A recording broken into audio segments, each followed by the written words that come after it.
This is the Pro Wrestling Reflection Podcast with your host, the Professor Chaldero Veracruz. What a run! Mr. Wonderful Tommy Wonder. And I will take the powers of those that have no fear! And the prodigal one, JB. The queen, the cream of the crop. Now it's time to go back in time in the time machine. The American Dream! Nasty Road! Too sweet! The living legend, Bruno Sammartino. Austin 316 says I just whipped your ass. To be the man, you gotta beat the man. Woo! Look at this. He's I don't believe it.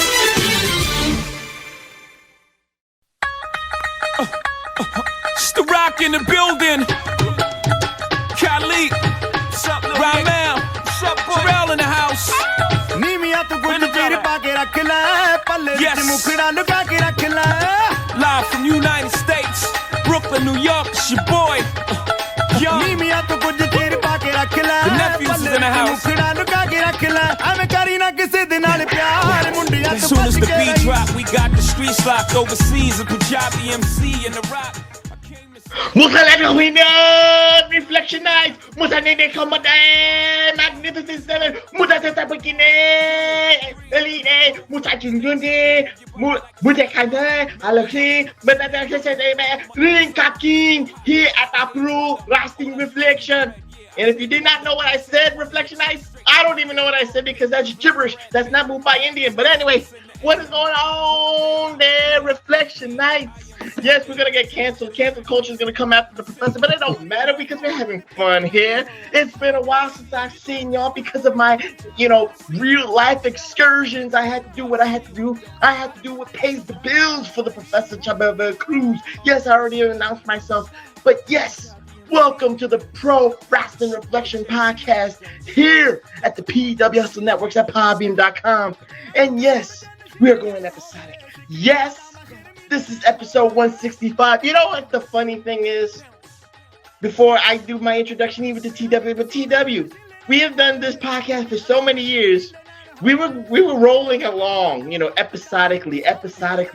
We did our 100th episode. We got to, and then, we started to veer to the left a little bit. We went to the spotlights. We started veering to the extreme left with the movies. We started veering to the right, the far right, with the what ifs. And now we're at 165, and we've done this podcast for so many years, but we haven't reached 200. We reached 100 really quickly in my book, but now we haven't reached 200 yet. I think I have to make it a goal to keep it episodic so we can reach that ever so elusive. It's like climbing a mountain, 200. What do you think about that, TW? We're so close, but yet so far away. Feels like we've been stuck in the I look far away? No, I'm talking about, we haven't even reached the elusive 200 mountain yet. It's insane to me because I feel like 100 was 100 years ago, but in theory, 65 more episodes is a year in 3 weeks, or a year and 11 weeks, plus we missed weeks. So I suppose the 100 took 2 years to get to, and so it would take another 2 years to get to 200. But look what I got. Look who joined us for our presents. Stardust. Yes. And Cody hates that action figure. But anyway, not anymore. He said it's what spawned him to go on his journey. What a difference he is now versus 7 years ago. Like, that dude bet on himself, and I think it's safe to say it paid off. Absolutely. But before anything, again, I must introduce the whole gangle of gangles here at the PWR podcast. First, myself. I am the most charismatic one. I am the most scholarly one. I am the most effervescent, stupendous, irreverent one. But most importantly, I'm the glorious one. The only objective man, the Professor Chabela Cruz, and of course, my brother from another mother, the conservative liberal, the liberal conservative, Mr. Dum Dum Duo, and in Idiot's Own, he's wearing the merchandise. It's available on Dum Dum Duo, Idiot's Own, merchandise.com. Tommy Wonder, I gave you a fake account name, but go for it. How you doing? It's been a while since I've seen you too. So everything good with you? Yeah, man. I'm 2 weeks away from my first ever cruise, and the cruise, which is a year and a half, almost spot on. My original first ever cruise was supposed to be September 16th of 2020 Wonder, and I canceled it because of the COVID restrictions. I wasn't about to get on a boat for the first time ever. Not a boat for the first time, but you know what I mean, a cruise ship. Yeah. I'm already thinking I'm going to struggle with some cabin fever and some claustrophobia and all that, so I'm going to do a lot of drinking. And instead of going on that cruise, I went and saw Travis in North Dakota. So what's September to March? That's a good 6 months. So it's a year and a half, a little shy of a year and a half. And then I think I decided, and if Travis listens to this, because he doesn't have to make the long drive to Wednesday because he took the full-time pastor position in Jamestown, so he doesn't have the long drive anymore. Hallelujah, Pastor Travis, congratulations. Yeah, hats off. God is good, as Montez Ford says. God is good. He's come a long way in a short time, and he beats himself up the whole way, but he knows I'm proud of him. So are our buddy Matt Romans, who doesn't listen to our podcast anymore. But he did I offend him? I'm sorry, Matt, but whatever. No. He's like me, man. He just ADD. Yeah. So I go through spurts to listen to podcasts, and then I don't listen to any at all because I'm telling you, I swear to you, when I'm driving my work van and listen to podcasts, some days I do some of my best sleeping behind the wheel because it just knocks me out like freaking NyQuil. But anyhow, I think I picked this year. I think at the end of this year, I think I'm gonna go back and see Travis again if I can make it happen in September-ish. Cool. Maybe. Well, it doesn't look like I'm gonna. Well, I don't want to talk about that because it was a private thing. But this other opportunity doesn't seem like it's gonna present itself. So I think I'm just gonna forge ahead and book up. I'm gonna try to go to Vegas again this year and then North Dakota. Those will be my last two trips after this one. Cool. And if you see Pastor Travis and you and the pastor wants to join for a special reflection, the three of us, the three amigos, once again, we can do that too. So you know what, Pastor Travis, the floor is yours. The offer is on the table. Take it, Pastor Travis. But anyway, neither here nor there. So welcome. We're going episodic. We're up to episode 165. And for this particular episode, while you heard the introduction, it was gibberish. I was attempting to do Mumbai Indian language. I don't know if I even caught a word here or there, but no matter what. It sounded Punjabi in my humble opinion. Sounds a lot like Ray on TikTok is what it sounded like. Probably did. I sounded like I was ponders. I probably sounded Punjabi after a couple of shots of tequila, but it wasn't Punjabi. But anyway, neither here nor there. But what I was trying to convey was kind of like a little hint. I was dropping those Easter eggs. If you don't look at the poster, Reflectionites, even though it tells you what show we're gonna do. But if you're listening to this and like, what the hell are we doing? We are doing a very special episodic episode. This is 10 years old, TW. Because in 2011, December of 2011, Impact Wrestling, Dixie Carter and Jeff Jarrett, I think in my humble opinion, they were attempting to tap into an untapped potential television market. In their attempts to expand their wrestling brand, Impact Wrestling, they ventured with some, with some investors from Mumbai, India. I forget the company name, but it's neither here nor there. But you know where I'm going with this. They got some investors from the Indian market, and Ring King was born, at least in December of 2011.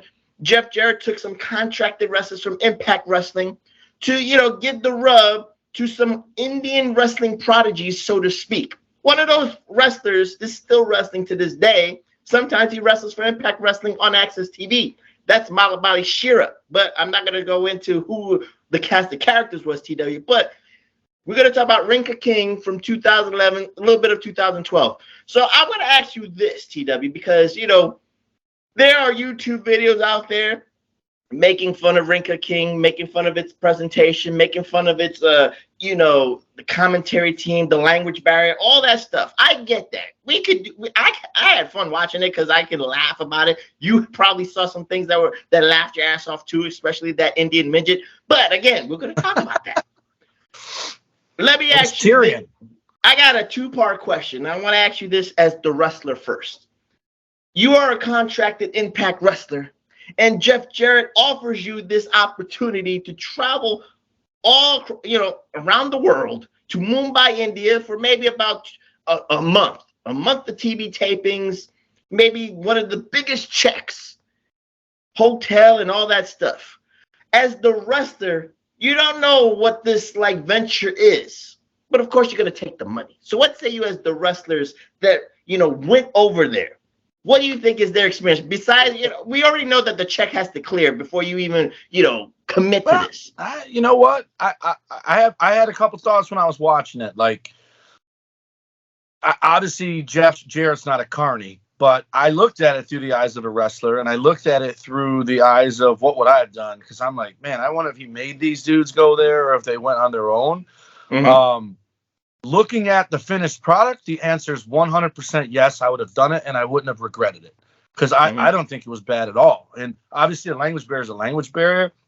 But as far as the presentation, it was good pyro, good lighting, good ring, good audience. Everything about it looked great. But I remember thinking to myself, I wonder if Jeff Jarrett rounded, because, there was Davey Boy Smith's kid, Chavo, Matt Morgan. I did have questions for you. Why was Dick Murdoch or Trevor Murdoch called Cash Jackson or something? No, his name Roscoe Jackson. Roscoe Jackson, and then Doc Gallows was Isaiah Cash, and I even had leather straps that said it. And I'm like, am I reading this wrong? And then I remembered you telling me something about Impact having their version of what's that wrestling called where John Cena had the puppet? Mid-South Wrestling or whatever on the they had their network. There was the parody of Mid-South Wrestling. I forgot what it was. It was a Southpaw Championship Wrestling. But you said Impact had something like that, and that's where Luke was Isaiah Cash in that. Well, you know what? This came first before that Southpaw. Oh yeah, because Gallows wasn't there back then. Right. But anyways, when I watched it, I thought to myself, I wonder if those 6 guys. Let's see, 1, 2, 3, 4, 5.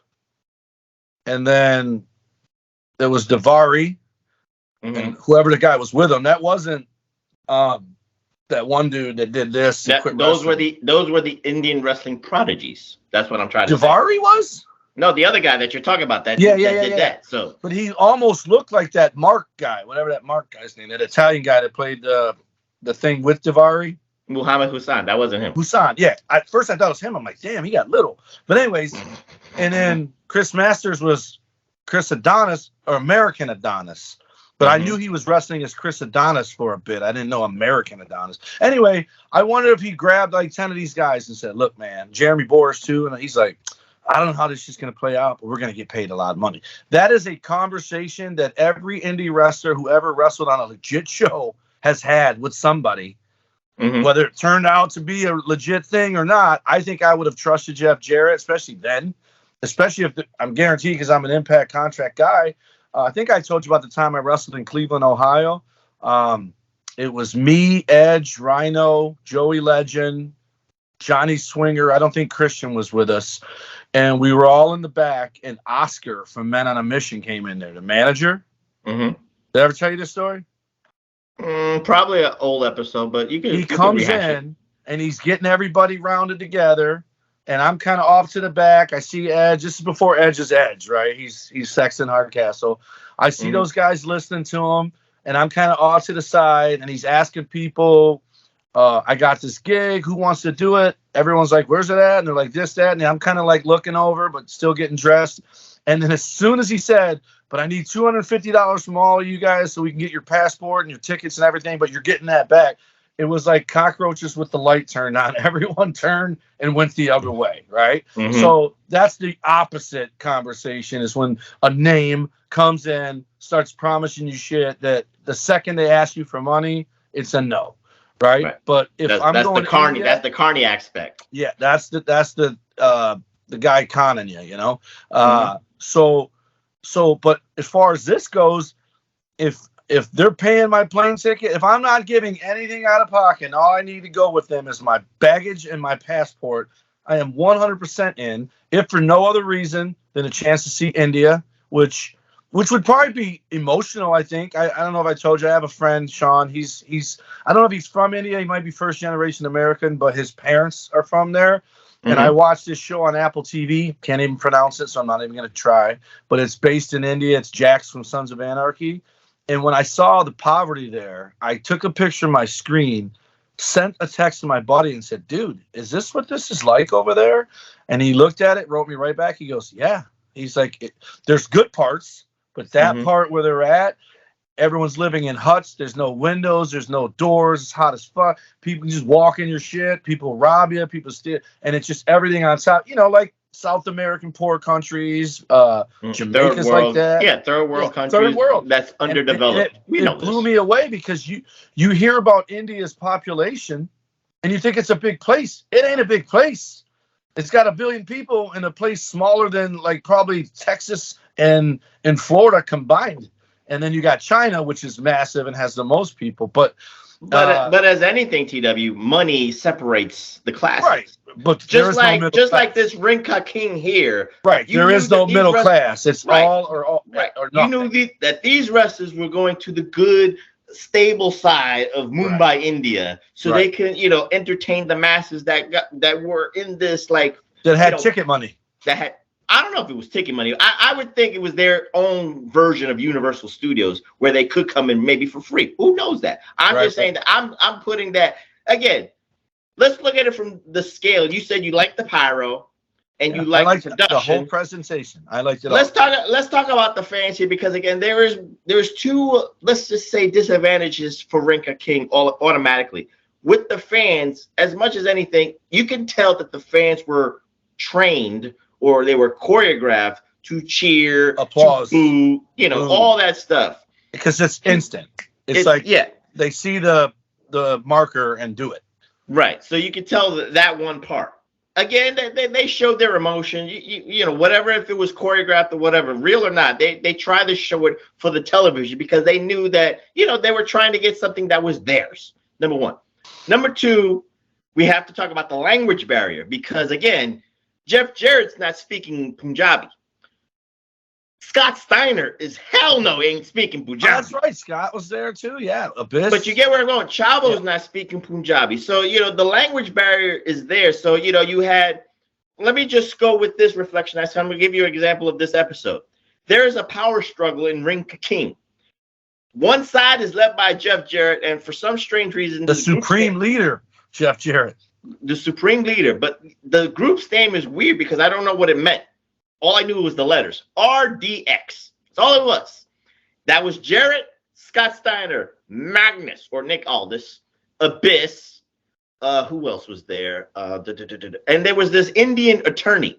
Now here's where the language brace. Right, with a neck brace. But let me talk about the language barrier reflection because then TW can expound on this.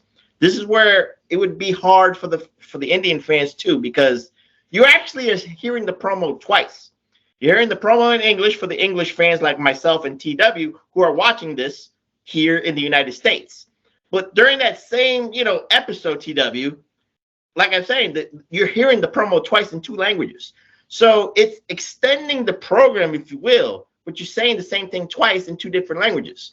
So for me, watching this even in 2012, and now I get to see this, I'm like, okay, you're repeating yourself twice. I don't know. I'm just saying it's like redundant. You're saying the same thing. It's very redundant. What say you, TW, about that? The language barrier issue. I thought at one point this would have just been better off having subtitles, right? Let the people in India watch it in that language, and then the subtitles can be in Punjabi when the Americans speak, and then when people speak in the Indian, it should be in American subtitles down there, and that would have made it a little thorough because there really wasn't much wrestling because of all that. And it was funny because even with the language barrier, when it started out, the dude with the neck brace was like Joey Styles. That's how the show starts out. So I thought he was the commentator, and I'm like, all right, somebody must put this guy through a table or something. Then it ends up there's two different people that are commentators, and he's with Jeff Jarrett.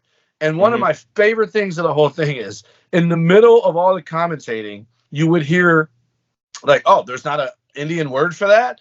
They would say, blah, blah, blah, blah, Jeff Jarrett, blah, blah, blah, blah, blah, blah, tag team, blah, blah, blah, blah, blah, 3 count. And I'm like, what? There's not an Indian for 3 count? But it was like the wrestling terms. They didn't know how to translate it, so they just said the wrestling term. And I was like, that's hilarious. Like, what would that sound like to the people who speak it? You know what I mean? Like, we have no clue what they're talking about, and then throw English words, and they're like, hey, they do know what they're saying, and then all of a sudden throw English words, and then they're probably like, huh? Like, what the hell was that curveball? But I caught on to what was going on. I knew Jarrett and his faction were the bad guys, and I knew that dude that looked like who's the guy that teamed with Hawk in Japan? You mean like Fujinami? The guy that had he looked like the bad guy in Bloodsport. Oh, Nagasaki. Yeah, Kenzo. The guy that's teamed with Hawk. Yeah, Kenzo.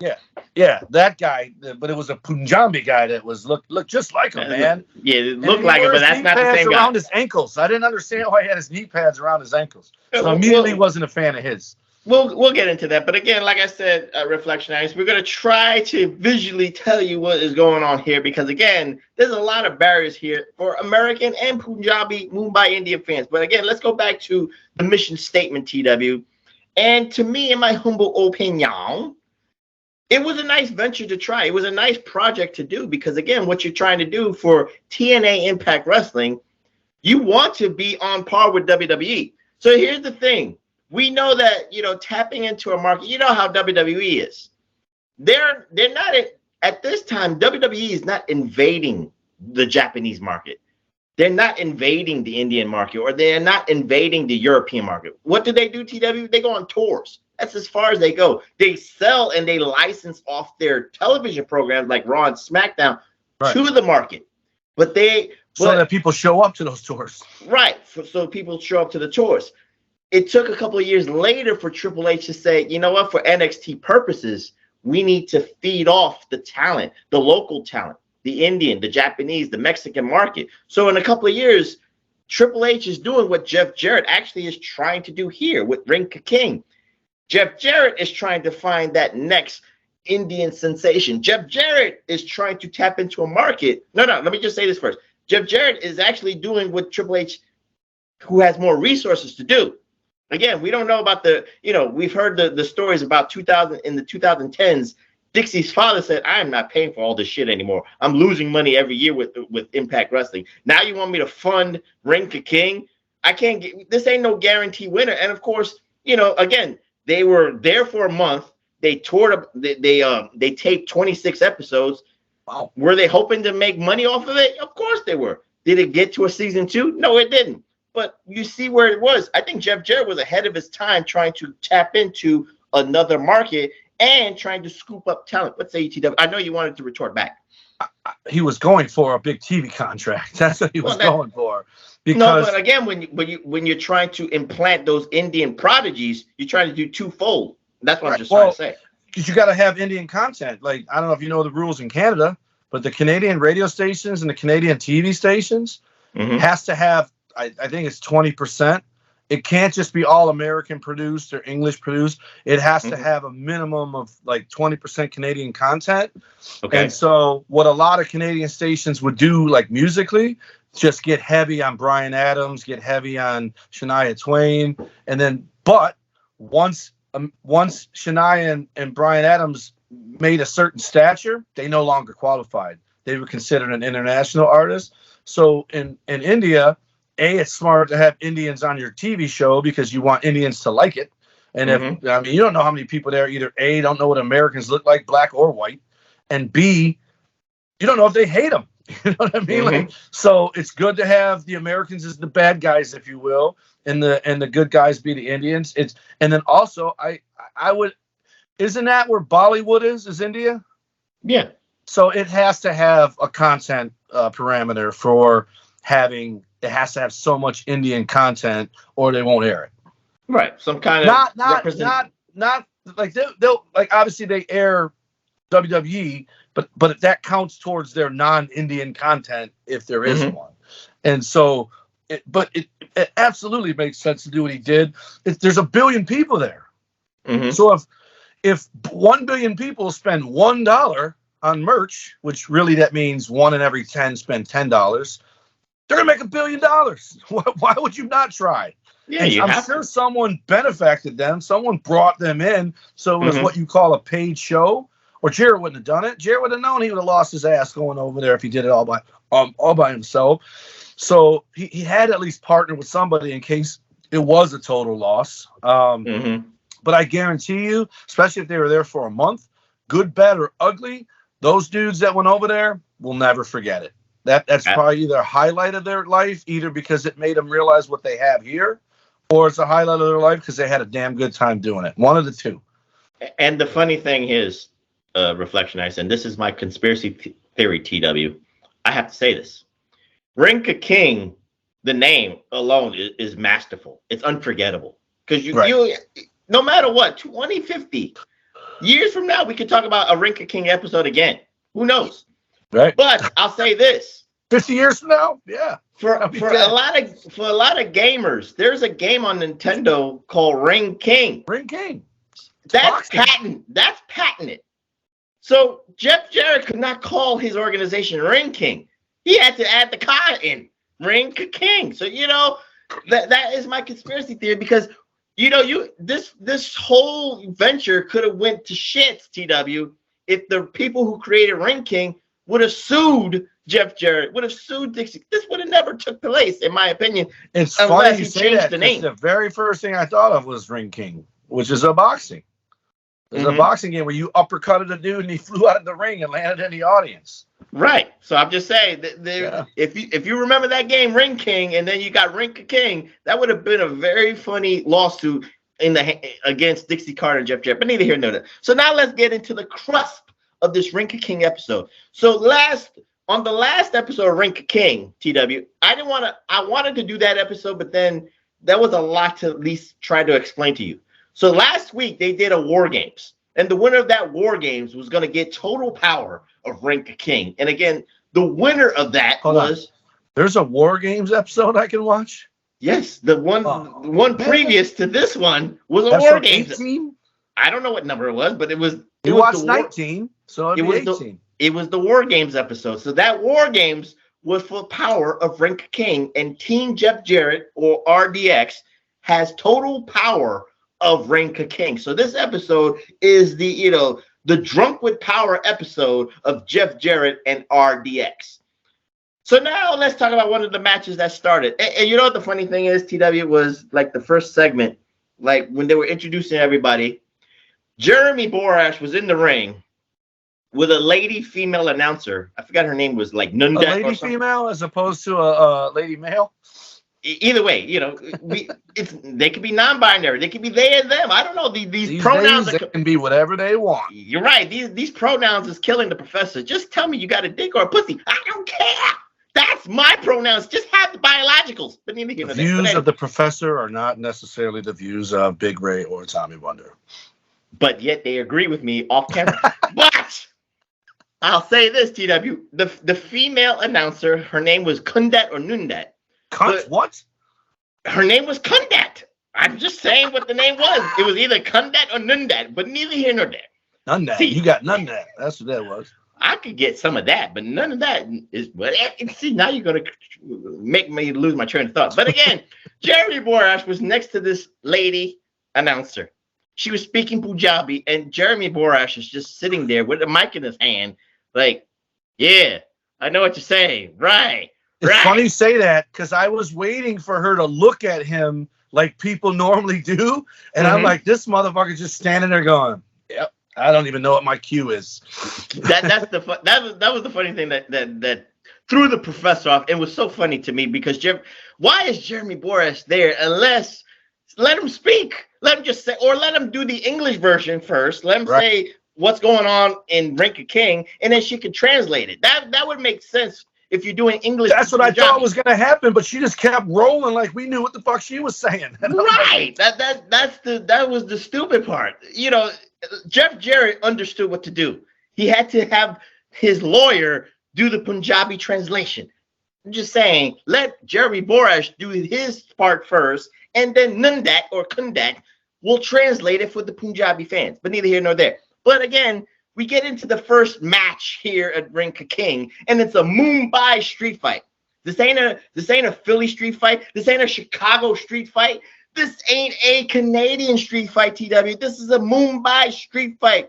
And it is Trevor Murdoch against Doc Gallows. But for trademark purposes, Ring of King changed their names.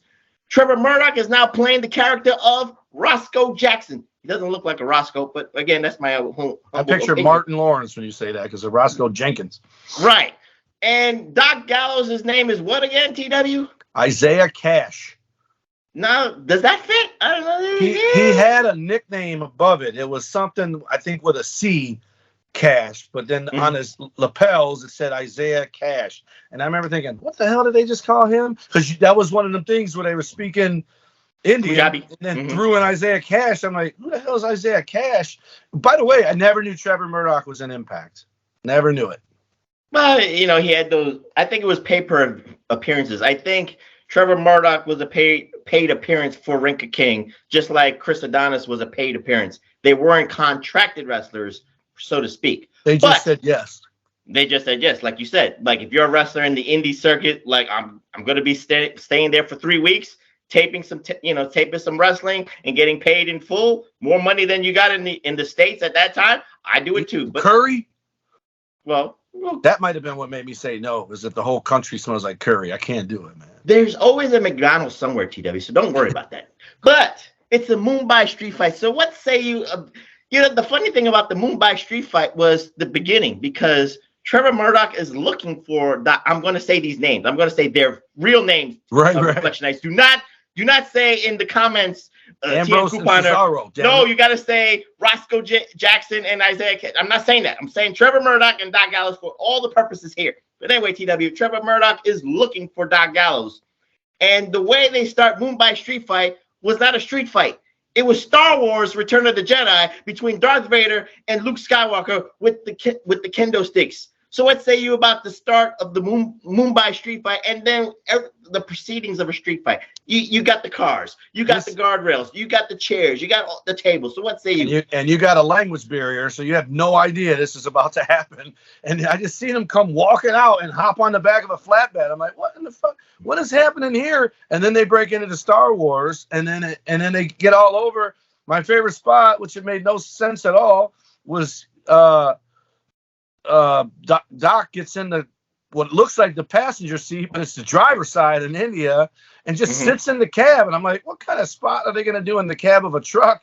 But I think the idea was, and if we could have understood the commentary, was he was trying to get in and drive away. Like he just wanted no more of it. And then Trevor Murdoch just kept ramming his head into the steering wheel. And then they finally made their way out to the ring, which I thought was cool because, obviously you said it was a planted audience, but as a fan, I don't like any of these matches if I'm there because you're watching it on the TV and you're like, man, I could have done this at home, right? Which is why I'm always grateful that most of these matches are the undercard. Like the main event isn't Hulk Hogan versus Andre the Giant, one of these things. They're in the ring, in the middle of the building. But they did some crazy spots, man. They must have got paid some good money because Trevor Murdoch took some bumps and Doc Gallows took some bumps. And one of them was he put the garbage can on Gallows, and I think he jumped off the truck to the ground with an elbow, unless that was in the ring. I think that was still when they were in the back lot, and I just thought he's fucking. No, I think it was on the ring floor that he did the elbow. Yeah, it was a ring floor from the balcony looking thing, and there's no way you don't even know when it's coming. That I guarantee you that hurt for both of them. First of all, one of them landing on a garbage can, and the other one's inside of it going, shit, when's he gonna land? When's he gonna land? Speaking of which, Reflectionites. TW, did you see the crowd? Did you see the security? Because the crowd actually was feeding off of that, but it looked like the security had to physically pull them back. Give them space. Give them space so the wrestlers, A, can do what they were supposed to do, their spots, quote unquote, but B was like I don't know if these fans even expected that kind of spectacle. Right. It's dangerous. It's dangerous to even do it because of what I said earlier. You don't know if these people hate Americans. You don't know. And by the way, they don't know who the fucking good guy and who the bad guy is. Not yet. I mean, maybe by episode 19 they do, but it depends if they're the same people because they could have recorded 10 episodes one day in front of one crowd, 10 episodes the next day in front of a different crowd, or the next week, and then the other episode a week after that. But you're playing with fire, man. And we've heard all the stories of 80s wrestling where Piper got batteries thrown at him and people got stabbed because people hated bad guys. Like, there wasn't no damn people going out there as heels selling merchandise. There was people going out there as heels selling anger. But I looked at the crowd as more of let me use the word right. They were more like visually into this. They were more invested into it. Right. Not that they hated Trevor Murdoch, not that they hated Doc Gallows. But I think they just wanted to be close. They wanted to be probably on camera. They probably wanted to touch them, like, oh, these are American stars. You know what I mean? Because there's no guarantee the people in there aren't the poor people. Yeah, because they could have, hey, come watch it. Like the first Glow. People weren't watching it, so they went out on the strip and paid people to come here, free drink if you come watch the show. You know, because you're trying to fill a venue up, and none of it's familiar to anybody. What would make you even go there? Because they didn't call it Impact Wrestling. I'm sure they didn't call it WWE and get caught doing that and go to prison for it. So you never know what that crowd was. But the good thing is they were active. I remember thinking last night, like, this crowd, whether it's planted or not, would be better to wrestle in front of instead of that damn the Saudi Arabian crowd. Because that Saudi Arabian crowd, even though it's gotten better with each show, because they let kids and like normal people sit up front now, whereas before it was all those tables with sheiks sitting there who weren't even facing the ring. They were looking at each other, talking to the other side of the table, and you're like, what is this shit? Like, that's the government. That's the floor sitting on their hands. And to be a wrestler and be there, you're probably like, man, let these other people that are getting into it way up here sit down here. And they've done that, where you see little kids like going nuts on the barricade and stuff like that. It's gotten better with seat placement, but I liked it, man. I didn't notice what you noticed, that they had to be separated, because for one, I was watching it at midnight, and two, I dropped my phone about 9 times on my dog trying to watch it, and I kept falling asleep. But I watched it all, and I enjoyed it. If there was an overdub, like, that was one of the things about not watching Japanese wrestling, is because until they added Jim Ross and Kevin Kelly, it's not Americans commentating, and I have no idea what's going on unless the American speaks, and it's so quiet in there. I don't think I could handle wrestling in Japan. I could have handled wrestling there. Okay, so let's put a bow on this Mumbai street fight. What drew you? What popped you, or whatever? That they went all in, and I liked that they ended in the ring, and they came out for that. It almost comes across the presentation like those Japanese game shows. You know what I'm talking about? Like, where they go through the wall with the shape of themselves, like the real fun, like the atmosphere was very game showy, but I like that they did real wrestling. Like, no part of me thought they were doing scenes and then cut, do this, cut, like the COVID stuff where they were doing cinematic matches. I still hate them. I'm glad they don't do them no more for the most part. But I don't like anything that looks overproduced, and this felt overproduced, but still felt live, if that makes sense. Like, overproduced in the fact that they added bells and whistles, but they didn't change the match. The match didn't come across as edited. No, I get you. But it's just that it's a nice way to start the program. Nice way to start Ring of King, and Doc Gallows gets the win. So was Doc Gallows going to get a number 1 contender shot at the Ring of King championship? Who knows? Reflection. I don't speak Punjabi. All Jarrett's guys had all the belts, but I had no idea what belts those were. Probably one of them was the Ring of King champion, because I know that what was it, Steiner and Abyss were the tag team champions. Yep. So I think Magnus, he had the main belt. Had the main. He was the Ring of King champion. So neither here nor there, Reflection. So I just wanted to bring that out there. But again, the language barrier makes it a little bit hard, Reflection. I said, we're being truthful here. Again, it's enjoyable because we know with watching wrestling, TW, we can get it. We could actually, in our heads, put the commentary to ourselves. But, again, maybe you want to hear the English version. You want to hear the English commentary. So this way, you don't have to do double duty for yourself as the fan. So do you get what I'm saying, TW? At the very least, subtitles. Like, just throw some subtitles in there for non-English speaking people. Right. So one of the segments that was backstage was, again, this was the Drunk with Power episode of RDX. And backstage, there was another Indian guy named Deadly Danda, who was the muscle with the lawyer.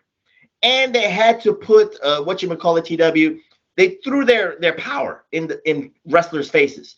So one of the backstage segments was Deadly Danda and this lawyer and Chavo Guerrero Jr. and Davey Boy Smith Jr. Bulldog Hart. Whatever his name was called. It was Bulldog Hart. And there was another Punjabi wrestler there who was let's just say the Steam Lombardi type. He never got a win. Dino Bravo with the dark hair. Yeah, but let me see if I remember his name. His name was, I got it, Barood. Barood. Barood. No, his name was the Not So Great Khali was his name. Shut up. Give the man Barood respect. But again, those three wrestlers was behind the scenes. And again, they were not on the side of Jeff Jarrett. I guess they were neutral is what I'm trying to gather here. Again, I don't know Punjabi Reflectionites, so I'm gathering what I'm seeing as an American wrestling fan, what I've known from watching wrestling over these years, TW. And then when Deadly Danda came in, and of course the lawyer came in, they said your services are not needed tonight. You can go home and do whatever the hell you want. So TW, what say you about that segment? Again, the Drunk with Power of RDX is playing its mold here on Ring of King. It made me feel like those guys filmed vignettes at home to explain why they weren't there. Because I didn't know what was going on. They were all in the same trailer. Because later on they do the same thing with Matt Morgan. And I'm like, what the fuck? Is this just a way of explaining why they're not there? Like they went home early, so they filmed a bunch of segments to explain why they weren't in the building for matches. And they were setting you up for who the baby faces were and who the heels were, because those guys like Davey Boy's son and Chavo. No, if I want to be fair, Davey Boy's son and Eddie's nephew took him under their wing to give him the rub, which Baru. Yes, God help you if those two are your top baby faces. But well, Barood is the Indian baby face everybody loves because he's so gentle, he's so empathetic, and all that stuff. And I'm not being sarcastic in reflection, as I'm just trying to give you what Jeff Jarrett was trying to accomplish. People, he was the personification of the Indian stereotype. But his name was not the Not So Great Khali, so don't feed that fire to the Reflectionites here, okay? It was Barood, but anyway, neither here nor there. Farouk. All right, Farouk. Not Farouk, Barood. Get it right. I might have made fun of Salt. All right. Jesus. See, the opinions of TW and his jokes do not reflect the professor and the PWR podcast. But when the cameras go off, I will laugh my ass off. But again, now let's try to do another segment, and we'll focus on a segment that has been recycled so many times because you saw this on Raw, and now it carries over to the other side of the world. And that is Chris Adonis, aka American Adonis, aka Chris Masters TW, and he is doing the Master Lock Challenge. So for many episodes prior to episode 19, he is in the ring doing the Master Lock Challenge.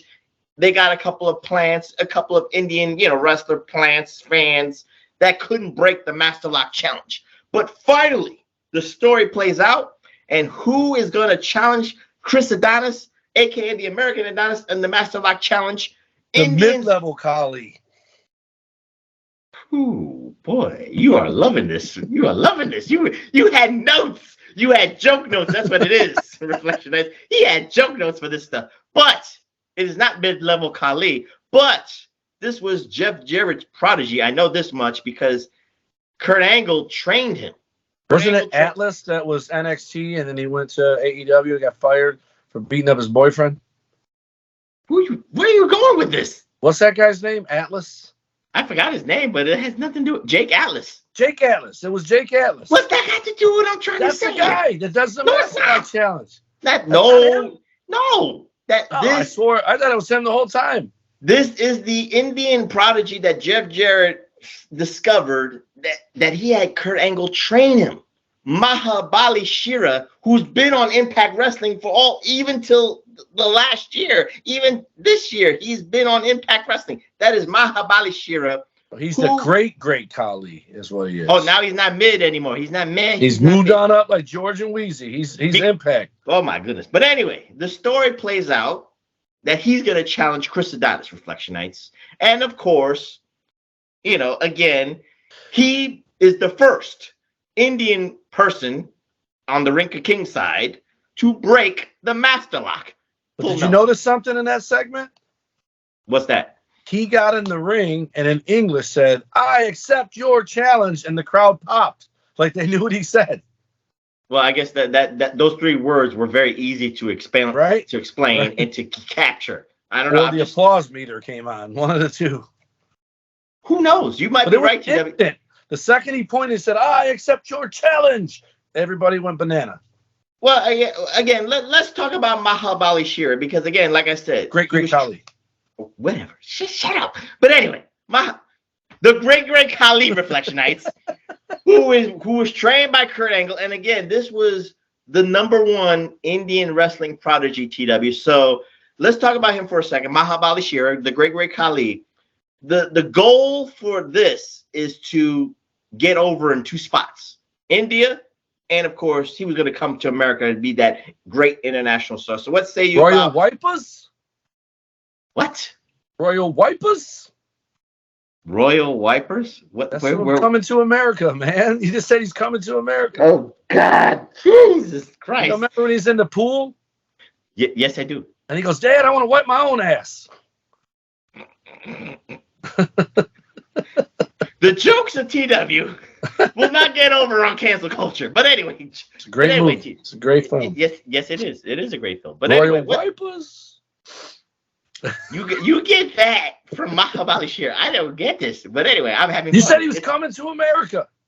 Again, the goal was for him was to come to America and be that international star for TNA Impact Wrestling to get over in 2 spots. I'm trying to ask you as the wrestler. And to elevate him up to Magnus because he does away with Adonis. Right. Because eventually he would become the last Ring of King heavyweight champion. So they had plans for Mahabali Shera. So what say you, TW, about the goals, the aspirations, and the push, if you will, that Jeff Jarrett has for this, Indian wrestling prodigy? It's a smart play. He's got a good look. He's in good shape. He's a good-looking dude. Like, besides, good look is different than good-looking dude, right? Because there's good-looking dudes in wrestling that have terrible looks, right? Mm-hmm. And, like their gear and stuff. But everything about him was good, other than wearing them damn knee pads around his ankles. I didn't understand that part. But in India, the white meat babyface is going to be the dark meat babyface, pretty boy Indian, right? That's you. I think I told you this before. Joe Rogan. No. You gotta get this right. It's not white meat. It's curry meat, babyface. I'm going with you with the jokes. So go ahead. Curry meat, babyface. Joe Rogan said it is. I don't know who studied it, but they say when there's 2 people fighting, and you don't know either guy, and you're not invested in them, it is human nature to cheer for the guy that looks most like you, right? So in India, if you don't know who Makaka Bashar is, but he looks like you, you're gonna be like, I'm cheering for this guy because you want to be proud of your countryman or whatever the case. Wait, what's the name again? Please tell me. Banchanchan Gukar. Banchanchan Gukar. Okay, I'm just David Carr. Okay, you couldn't just say great Khali. Great Khali. Thank you. And it's not you're cheering against the other guy. You just relate to the guy because he looks like you, right? I think it's a safe bet to say that without cancel culture coming at somebody. You see an American taking a Russian on in an Olympic match, you're cheering for the American. It's that mindset, right? The one thing I'll say, I don't know if you watched a lot of Impact Wrestling when Mahabali Shera came to America. I did. His wrestling sucked. Oh. No matter what, even Kurt Angle was his teacher, so that makes sense. No. Kurt Angle could only do so much. I'm just being real. Kurt Angle's one of the best ever, dude. Yes, he's the best to ever do it, but you need years in the ring. You could be trained so much, but you need years and you need experience and you need the right dance partner. And of course, for Ring of King, you just said it. He's curry meat babyface. He's gonna be the champion, and the world is at his feet. But when you come to America, you got to earn your stripes. You got to pay your dues. And Take a of shit course, take a shit away. Yeah, now I know where you're going with that one. But he's actually earned his stripes a little bit to the AEW he's fan. done that. That guy's Right. done. Yeah. But it took Mahabali Shira years to even get decent. And I'm being nice here. He's still not decent in my But humble also, opinion. to be fair, Impact Wrestling fair. tapes once a month, and at one point they taped once every 2 months. Right. Well, again, we knew the goal for Mahabali Shira, the great Khali, was to get over in 2 spots. That's a lot of pressure for a young guy. Do you agree with that assessment, or because again, I don't? It's only a lot of pressure if he grew up wanting to be a professional wrestler. If he's just a guy that got thrust into the spot, and he probably is all in for it because he probably doesn't care one way or the other, right? And I actually think that's a sign of somebody who did get offered the spot when you don't get better at wrestling. I've said it about Lex Luger a million times. Goldberg. These aren't guys who grew up wanting to be wrestlers. They're guys who didn't make it in football, who wanted another way to make football money, and someone suggested pro wrestling. They did enough to learn how to do it in the ring and then got progressively worse, right? Mm-hmm. And you know Luger's my boy, and you know Goldberg has grown on me since he came back. I think they both got better again, but there was a point where they just were, like you said, as good as their dance partner. So if you could make a squash match look bad, your name is probably Goldberg or Luger back in the 80s and 90s because they didn't have the other guy telling them what to do and when to do it, right? So that guy, if he didn't grow up being a wrestling fan, 2 things. 1, that explains his not being good at wrestling, and 2, it explains him not, or not what the hell is. It explains 2 things. Him not getting better at wrestling, and B, I had a second thing. I don't know what the hell happened to the B, second maybe not getting the right, teaching, getting the right coaching. Right. He did just enough to get on TV, right? Right. Oh, no, that's what it was. It explains him not getting any better, and it also explains he had no pressure because if he had the pressure, he would have also gotten better, right? Because he would have felt pressure to be better. And that's one of the things about the women wrestlers today.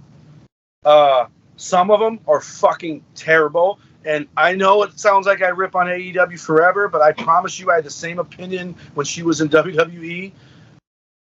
Ruby Riott, Ruby Soho, whatever the fuck. She might be one of the worst. And it's, for some reason, she's loved by everyone. I think it's because she got cut. I think that's when the sympathy devil started getting in her favor. I watched her wrestle Britt Baker and Toni Storm, and I promise you every single thing she did looked like a routine.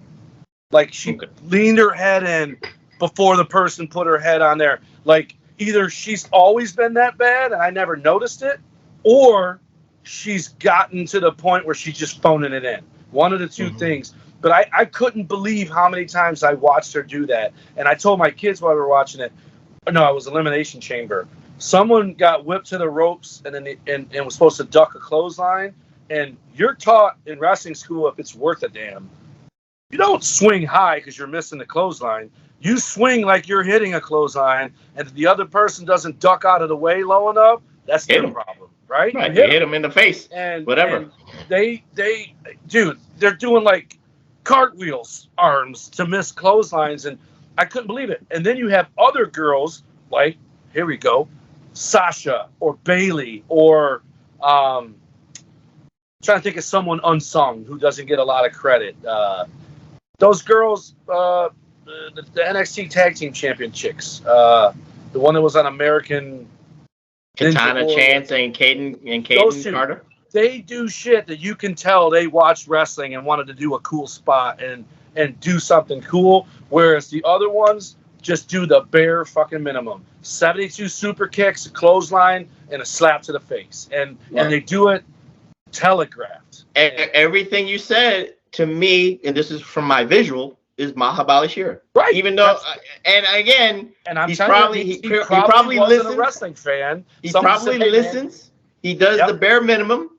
He's respectful, but that doesn't mean it projects to the TV. But again, with this segment here, this was the safest segment for him to do.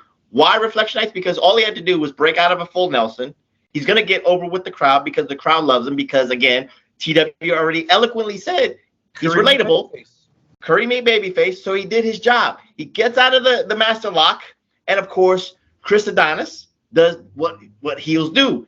Gets the last word in by attacking him from behind. Which was funny because he opened that briefcase to show all the Punjabi money and then gets nailed. So I was like, where'd the money go? Did it fly out in the audience and they see it wasn't real money? Because I bet maybe that's a great example of the rookie mistake, because as the wrestler, if you're behind them and you have a briefcase full of money, what are you supposed to do? You're supposed to drop it in the floor of the ring, not just be propelled out. Audience, yeah. That's a very important prop, Reflectionites, because that's the analogy. Because if you just tuned in and see somebody attacking somebody, why is he attacking them?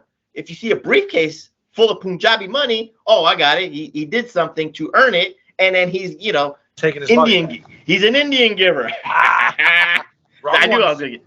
Yes. Wrong ones. We're getting canceled for sure after that one. Of course. But again, the opinions of our jokes. Well, actually, we both agree on the joke, so you neither here nor there. But anyway, no disclaimer on that one. But again, you kind of alluded on another backstage segment with RDX throwing their muscle around with Matt Morgan. So I guess the thing I get here with RDX before we get to the final segment, because that's actually the main event, Reflection. So we'll get that into a second. But RDX, we already named some of the names: Steiner, Abyss, Magnus, Jarrett, Sanjay Dutt. So that's five.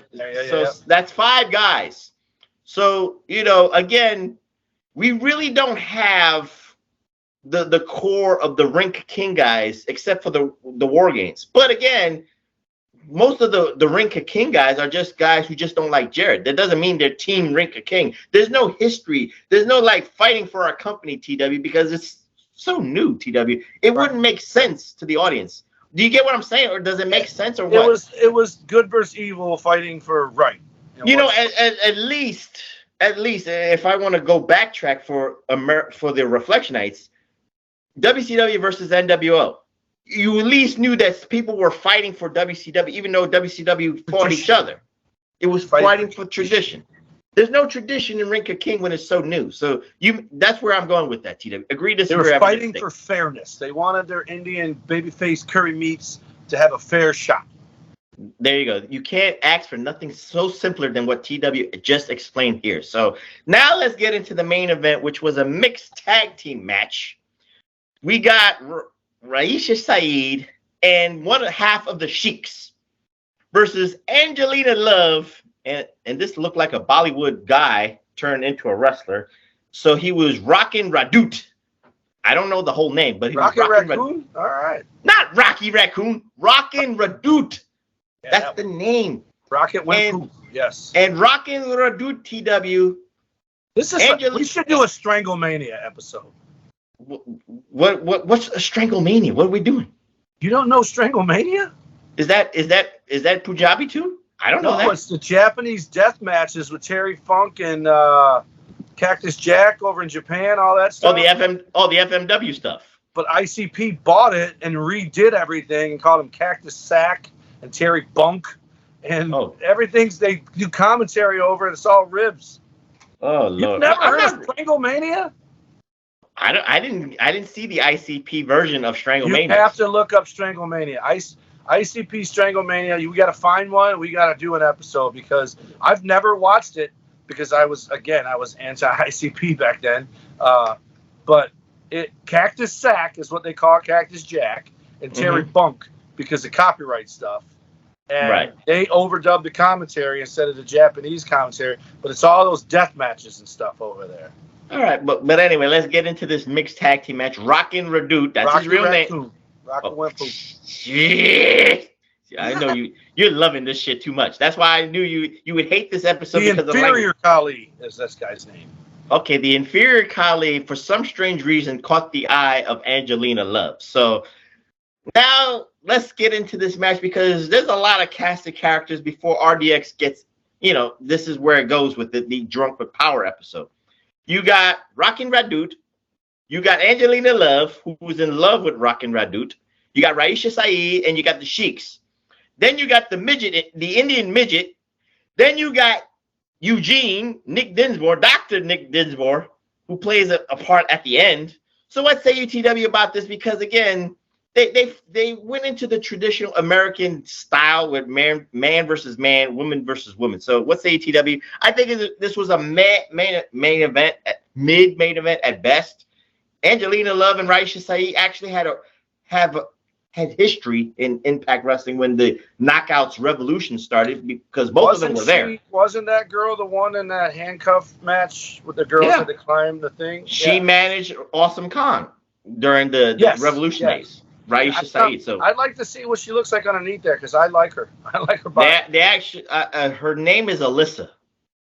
She actually did something that you talked about, TW. She wrestled as Raisha Saeed. She had no tattoos, so she could actually wrestle without the mask on, and she wrestled as Alyssa. But the eyes gave it away, so you knew it was her. But neither here nor there. But what say you about this match? Because again, I want to focus on the Indian wrestlers, because those are the guys that, again, Jeff Jarrett has eyes on as prodigies.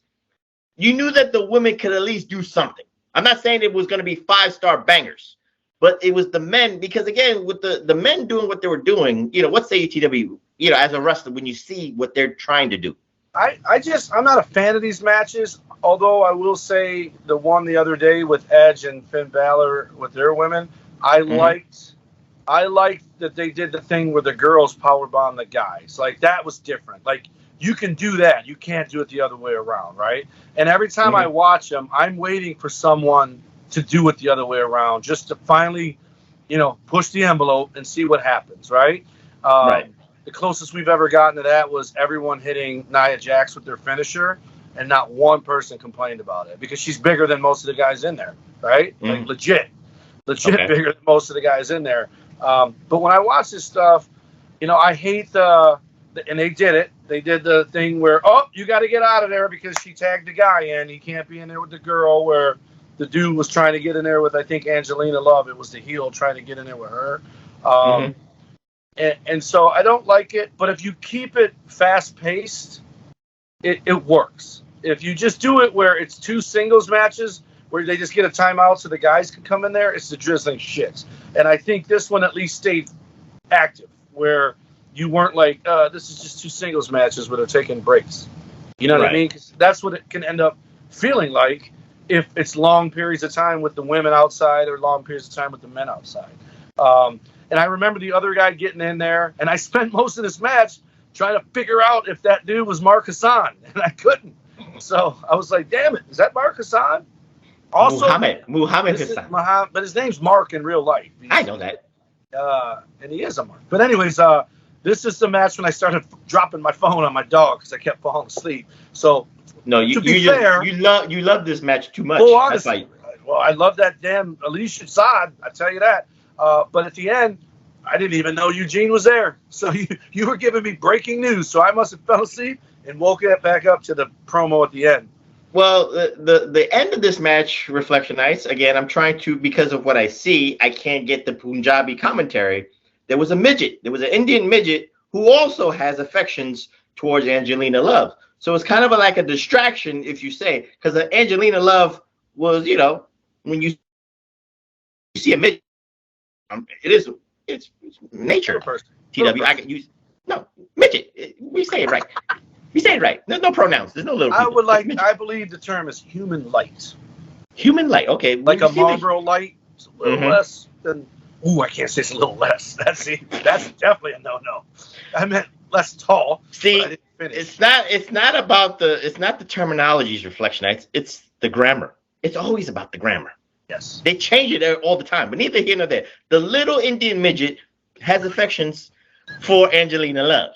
Angelina Love was distracted enough that Raisha Saeed did her finishing maneuver and knocked her out cold. Here's where the funny part comes in, Reflection Nights.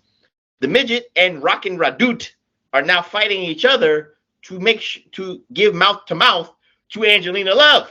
I definitely missed that. I kid you not. So now while they're fighting each other like this, because it's funny for a midget to slap this other guy. Did the other guy at least fight on his knees to make it fair? Yes, he did. He was on his knees with the midget.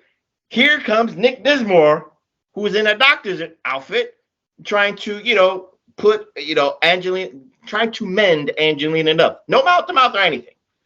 So after all this, who comes out but Jeff Jarrett, the ruler of Ring King, the supreme leader. The supreme leader, Jeff Jarrett, and RDX comes out.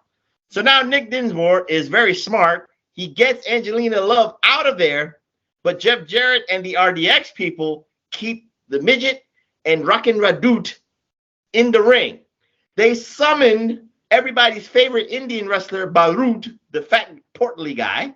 So now all three of them are not Farouk, Barut. But anyway, not Beirut, Barut. But anyway, Jeff Jarrett's drunk with power. He's forcing Barut to wash the closets. He's forcing Rockin' Radut to wash the toilets, TW. But now they get to the midget or the little person. Jeff Jarrett has one easy job for the little person. Do you want to know what that is? Yes. Kissing Jeff Jarrett's foot. That's all he has to do. He doesn't have to clean. He brought his dogs out. I remember that. He doesn't have to do anything. He doesn't have to clean nothing. All he has to do is kiss Jeff Jarrett's white feet. Not white meat babyface feet, but white feet. Foot. Yes. And the midget does not want to do that. What happens, Reflectionites, as a result of this? He gets the shit kicked out of him by Scott Steiner. Everybody puts their moves of doom on this Indian midget. Scott Steiner does the Steiner recliner. Abyss does the choke slam. Magnus does his moves. This midget cannot, somebody's got to help this midget, TW. And who comes out to close the show? Boombaye, the sumo wrestling champion. Yep. And then we fade to black because that's how they end Ring King. And so what I got from this, TW, was this is where Lucha Underground got its kind of concept, TW, of trying to tell a story by making it more soap opera-y and trying to end it with something. They copied a little bit off of Ring King. If you got you didn't see it, but that's the way the presentation was at the end. Because it looked like a story. It looked like a real soap opera. So that's how they close Ring King when Boombaye, the sumo wrestling champion, comes out. He's on the side of tradition, or he's on the side of Bashnish, the owner of Ring King. So he's trying to thwart RDX and Jeff Jarrett, and that's how we end this episode of Ring King. So what say you, TW, of everything I said? So definitely I fell asleep at the finish of the mixed tag because I woke up to all that stuff in the ring, which I thought was another segment. Had no idea that I missed the ending of the other match. But I remember that big-ass foot trying to shove it in his face. I'm like, what is this, Kiss My Ass Club? And the guy kept looking up at him like, oh, man, I don't want your foot. I don't want your foot.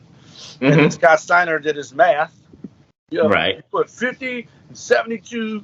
You have a 160% chance of me kicking your ass. And he did. And when that guy came out, I absolutely thought, and again, I don't know what the commentary thought, it should have been the guy that broke the master lock. That's who I thought it was going to be. Like, all right, he's elevated. He broke the master lock. Now he's going to kick your guys' asses. And instead, it was a guy smaller than Umaga posing as a sumo wrestler. So, again, Boombaye comes out. I guess he's on Team Ring King. He wasn't there for the War Games the week prior. So, again, this is he must have had some vignettes, and this was his first in-studio appearance. So let's close this. Let's put a bow on this, TW, because again, not the episode itself. I just want your overall scale of Ring King from this episode. It's very heavy on the Impact wrestlers. It's very heavy internationally with now Boombaye, the sumo wrestling champion. There's and all you know is Mahabali Shera. That's your hero. That's your number one Indian guy. And maybe this Rockin' Radut is your number two guy. The midget is just there for, purposes of Tyrion. Yeah. Just to be in there. So what say you, TW? Because it's more heavy on the international side and less focusing on the Indian side. That's the way I got it from my perspective. What say you? So I would have questions because I would think that bring all these Impact guys in. You slowly get rid of guys by saying, we don't need you today. We don't need you. You put in more local guys. You almost are setting them up to continue on without the Impact guys and then just have a promotion over there. And you could have heel turns because you're setting up all these guys. And then someone like Kokomo, whatever his name is. Boomaye, bitch. He could turn on the guy that looks like Jake Atlas, and then you got your feud, and you don't have any Impact guys there, right? Okay. And so I wonder if this stuff went on without those guys at all. Like if anybody picked up the scraps and tried running a promotion over there, because I also wonder if wrestling's even big over there. I remember Bret Hart being huge. I'm going to answer your question on Ring of King. This canceled. This only lasted one season, so I don't know what happened with these Indian wrestlers after that. So I don't know if they created an organization. Started up out of this to make. I cannot tell you that. Because if it aired on TV, I mean, that's 1 billion people that can see you every day and go, "Hey, we know that guy. That's Babu Bagu," and then Jake Atlas. But I would say all in all, I like it. And I almost want to say this is better production, bigger production for sure, than the current Impact product. That's one of the reasons it's hard for me to watch Impact. I feel like it's still COVID empty arena tapings because there's like 9 people there. And you're like, what the fuck? Well, there's maybe about 200 I guarantee you this, next month, shit, I got to figure out the dates. I might be in the damn cruise. I'm supposed to go to Impact tapings.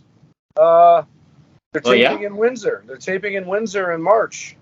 And fuck. But it'll be a better presentation in Windsor than is normally the presentation when they do it wherever they're doing these taping. Don't you feel like it's in like you travel for the NBA when you go to a hotel and they got like a convention room? Mm-hmm. Doesn't it feel like that's where Impact tapes? Is something like that? Sometimes, yeah, but just it like is one side. Like you don't have a side over here where the camera is. It's just all in front of you. And I told you at the college in St. Clair College in Windsor, where they record it, the students produce it all as part of their class. And there's a whole section that there's no fans. It's a wall. Mm-hmm. But you never can tell on camera. It looks like there's way more people there. They're real wrestling fans. They're there to watch BCW/Impact Wrestling. As long as they're there and as long as they're boisterous, it's a great product. That's all I can say. So with Ring of King, I've been there for pay-per-views for Impact. One of them had David Arquette on it. That was about 5 years ago. But I've never been there for TV tapings because they tape 4 weeks of TV, right? And then have a pay-per-view at the next one. And so I'm probably going to make the pay-per-view because that's Friday night, and then I'll make the TV taping on Saturday. But I got to find out when it is. Cool. So I guess you like the production of Ring of King. Absolutely. You hope that Ring of King, even though it went bankrupt and they didn't do season 2, you hope that these guys, these Indian prodigies, got together with somebody in India to create an offspring wrestling organization. Hopefully they did. Because if you remember, Bret Hart, when he was world champion, he was absolutely loved around the world. And one of the places they showed him going to was India. Mm-hmm. And when he got off the plane, it was like the Beatles getting off the plane here in Michigan. And what the fuck? I was about to say Mumbai. In America. Okay. But I think India is a wrestling town, is the term we use, but it's obviously more than a town. But I think it was a smart move by Jarrett. Like, you're not taking America from Vince. Many have tried and failed. Currently, one I think I'll say this really, really bad. Again, I'll say this. He was ahead of his time. He just didn't have the resources because Triple H copied the moniker. And he's probably 40 years old or near it when we're watching this. And he's on Jarrett. Oh, okay, yeah. And he's on AEW now, and he looks just as good as anybody on that show physically. I think he's 55 now. Yeah, that's what I'm saying. He's minimum in his late 30s, 40 for this 13 years ago.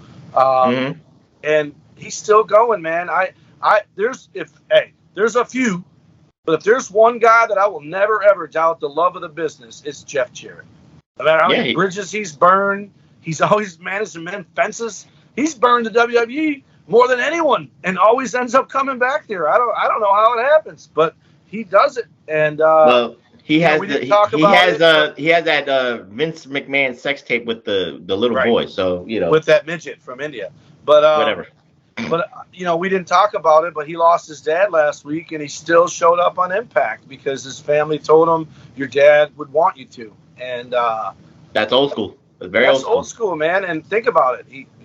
Owen Hart. That was his boy. I mean, he wasn't there, I don't think, when Owen died. I think he was back in WCW by then. But no, he was there. They just weren't doing the thing anymore. Yeah, they just died as Blue Blazer. So, but yeah, it's just, you know, I will never ever, and we talk about the magazines on here a lot.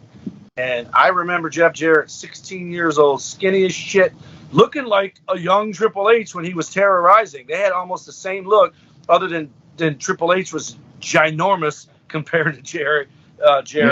But that 16 years old in the 80s, and I remember saying, wow, who's this guy? And they pushed him in the magazines. He was Jerry Lawler's hand pick to replace him, to be the babyface. And then, which another thing, we got to send a shout out to Jerry Lawler. Like, that dude had some bad stuff go down with his health, and got a lot of heavy stuff going on in the world. But man, Jeff Jarrett, I don't know that I've ever been a fan of his. Like, it was like buying T-shirts or whatever. You don't have to be a fan to respect somebody's hustle. To appreciate him. He's one of those heels you love to watch. Like, he's always made me laugh. So I would say I've enjoyed him. And when I say a fan, I mean like I am for Warrior, Sting, Brett, Sean. I just think he's underrated. And unlike Scott Hall and who's the other guy we talked about who got in their own way, Jake. Jarrett's gotten in his own way, but somehow gotten through it. Like, he's been a world champion, and not just in the promotion that he owned. He's more than a good hand, and I really respect the guy, man, and he's. So it sounds like you wanted me to do a spotlight on Jeff Jarrett. Is that what you want to say? I wouldn't even mind doing that. Okay. I know. Like, you have a lot of times. Von Erichs are a perfect example where the kid might not really be into the business, but their dad is, and they have to be because that's what they were raised to be. I would say, as influential as Jerry Jarrett has been, a lot of that Southern stuff is Jerry Jarrett's influence. I would like to say, much like Kerry and Kevin surpassed Fritz, I see Jeff Jarrett surpassed Jerry. His dad. And whereas Vern never got passed by Greg, and Greg never. Kurt obviously passed Larry the Axe, but and again, these guys are all in the same vein. Huge fan of Kurt, huge fan of Kerry. Not a big, Kevin fan because he's barefoot and no knee pads, but respect him. And Jeff Jarrett, like, he's somebody that, they had a figure coming out of him, the Ultimate Edition with the JJ on the cowboy hat, that's my favorite version of Jeff Jarrett. When he first got there, and he was JEFFJA. I love that guy. I didn't like him, the slap nuts and all that stuff, as much. And NWO, but that guy, and I don't have a figure of him at all, and they canceled that figure because he quit and went to AEW. So, I mean... Well, you will buy the AEW action figure Elite of Jeff Jarrett as the last outlaw. We close Hangman Page right here because I like those guys. And with that being said, we close on this episodic episode, Ring King from 2012, here on the PWR podcast at the PWHustle Networks at podbean.com. So before TW goes on his cruise, we're going to do one more week of a show here. So for TW, since you're going on the cruise the following week, let's go back to the movies. I'll find a movie of a wrestler. Maybe I'll do a Stone Cold Steve Austin movie because Stone Cold has done some bad movies. So I'll try to find a bad Stone Cold Steve Austin movie. I own a Stone Cold movie on Blu-ray that I have never watched. And what movie is that? The Condemned. That's the movie we'll do. Yeah. We will do The Condemned, so this way he can dust off the Blu-ray and finally watch a movie, so this way it'll be easy. So that's what we're going to do. Next week, before he goes on his cruise, the booze cruise, the singles orgy cruise, TW is going to watch a movie starring Stone Cold Steve Austin, The Condemned. That's, I think, 2003? 2004? One of his first ones. Yeah, besides the Expendables. Yeah, one of his first ones that bombed. But anyway, neither here nor there. So we're going to do Steve Austin, The Condemned, next week. We're going back to the movie. So TW, give out those socials so we can get out of here. Hameen Media Group can be found at Hameen Media Group at podbean.com and at the channelattitude.com, HMG. Our show obviously is at PW Reflection on the Twitter. Travis, I told you if I talked about you, I'd say yours. Travis is at Nuts and Bolts PW, VOELTZ PW. That's his shoot last name. Very cool name, by the way, Travis Bolts. It's like meant for wrestling, and it's kind of like Ric Flair, where he just changed the spelling. Like Travis never changed it. He never made it VOLTZ. Probably should have. But anyways, Big Ray, we can't do it without him. Thumbnails or not, even if his son takes over the helm of making the thumbnails, because he's, frankly better than Ray at it. But Ray's great at it too. You got jokes this week. Jesus at Christ. Big Ray Hernandez across the board. It's his Match.com. It's his Grinder. It's his TikTok. It's his Snapchat. It's his Ashley McBride. It's all of them, or whatever that lady's name is. Ashley something. Ashley McBride's a country singer. But Big Ray, we can't do it without you, brother. And he was all in all week, even though we didn't do a show last week, and he was excited for this one. And then you got me at Tommy Wonder 19 is Instagram, and my mean Twitter. Snapchat is #Wonder. Facebook.com/Tommy Wonder, and at the Tommy Wonder is my TikTok, and my nice guy Twitter, which I'm slowly not being nice at. Then you got BigVitoBrand.wixsite.com and Patreon.com/the Big Vito Brand, where you can help out or catch anything Vito and Noel have going on. And then Dum doing an idiot. Don't hold your breath, but soon we will do stuff. Back to you, Rockadot. Rockadot. Oh my God. Rocket Raccoon. This is why I kind of was excited about doing Rinker King with you, because the jokes were going to come out there. It was too easy. And I never got mad at you for making me watch this shit. My first thought was, what in the fuck am I watching? Well, again, the jokes that we told are, well, I ain't going to do the disclaimer. It's already the end of the show. But anyway, you can find me on my Twitter. And they're funny, is what they are. Yes, they are. My Twitter is Professor. What is my Twitter? I forget. PWHustle, PROF. That's PWHustle Prof. That is my Twitter.